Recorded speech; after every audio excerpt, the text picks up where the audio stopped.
पड़े हो अगवा के डायन सास के खूटा में बांध देलस। ओकरे के कंग चू। अरे बहिन, ये तो अपन तीनों पतोयन के बीच में कंपटीशन करा के शासन कर रहल बिया। पतोहिया कैसे बर्दाश्त करत हुई सन? अरे त ना सही तो का करी? जेकर पति निकम्मा रहेला ओकर ससुराल में कहाँ इज्जत होखेला। तार फुआ, तार बहिन, हमार फुआ के कॉपी करेली लोगन। दोस्तों, सुभी शर्मा और श्रुति राव का एक भोजपुरी फिल्म यूट्यूब पे रिलीज हो गई है। उसी के बारे में अपडेट देने वाला हूं, तो वीडियो को पूरा देखिएगा।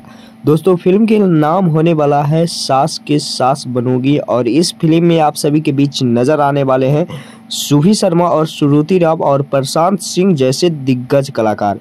तो इस फिल्म को रिलीज कर दिया गया है B4U भोजपुरी के यूट्यूब चैनल पे। तो जो भी लोग इस फिल्म को अभी तक नहीं देखे हैं जाके देख सकते हैं। बहुत ही पारिवारिक और कॉमेडी फिल्म बनाई गई है और आप सभी लोग देख लिए हैं तो कमेंट बॉक्स में कमेंट करके बताइएगा कि यह फिल्म आप सभी को कितना ज़्यादा पसंद आया और कितना ज़्यादा आप सभी को अच्छा लगा। अगर जो भी लोग नहीं देखे हैं तो एक बार इस फिल्म को देखिए और अपना ओपिनियन जरूर दीजिए। मिलते हैं किसी नेक्स्ट वीडियो में किसी नेक्स्ट अपडेट के साथ। बने रहिएगा हमारे चैनल पे ऐसे ही मज़ेदार खबरें के लिए। धन्यवाद।